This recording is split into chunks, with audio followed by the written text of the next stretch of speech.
commercial business out of Little River, South Carolina.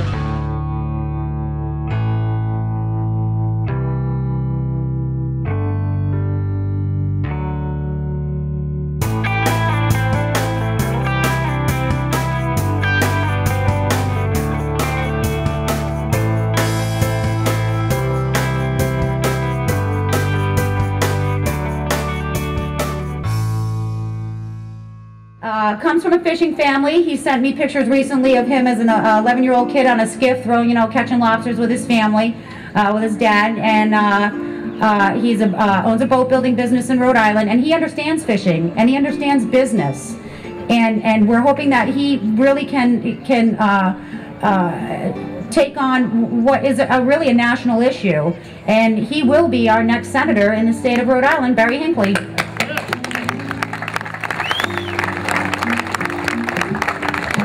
They saved the best for last, obviously. Thank you, Tina. It's great to be here amongst fellow fishermen, and I'm going to tell you a little bit about my life and how it relates to your life and why we're here today, and hopefully it'll all add up. As Tina mentioned, my first job was as a lobsterman. It wasn't just a job, it was my first business. I learned how to be a businessman by starting my own lobstering business. I borrowed $12 from my father to buy my first trap. I paid him back in lobster meat, of course. And then I learned to make my own traps out of oak with bent bows and lays. And by 4 years later, I had 22 pots that I was tending myself and running a thriving business. Through running that business, I didn't just learn how to make a few extra bucks. I also learned how to run a business. I also learned the American dream through that job, the American spirit, because I've never met a fisherman that didn't want to get 5 more traps in a bigger boat, and I fell into that. That's the American dream. Work hard. I learned the skills of hard work. I also learned to respect the ocean, and I really learned to respect it when I fell overboard with my waders on and watched my boat buzz away. But I also learned that small businesses, including fishing businesses, are the foundation of America. After I left being a lobsterman, I joined the family boat building business, as Tina mentioned. But unfortunately for me, having trained my whole life to join the family boat building business, and I think the Healy's from Viking Yachts can relate to this, in 1991, the people behind us enacted the luxury tax.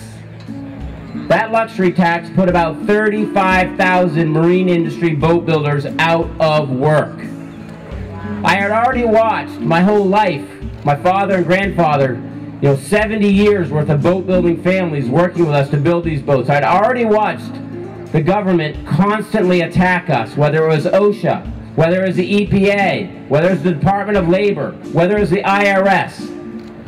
Legislation and regulation that stemmed in those buildings behind us launched a constant onslaught on our family business building boats.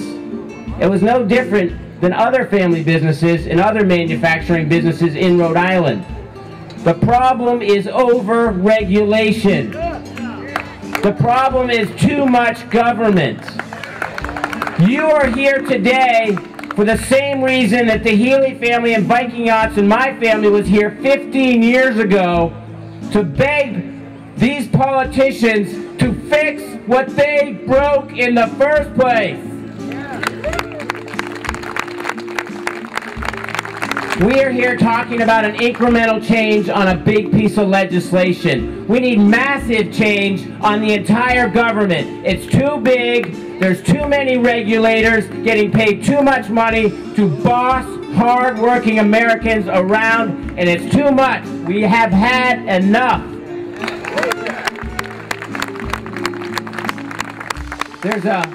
There's a reporter that just retired from Florida, and he's reported to have said, and I think maybe you've got a little bit of that spirit today, that politicians are the only people that run for re-election to fix what they broke.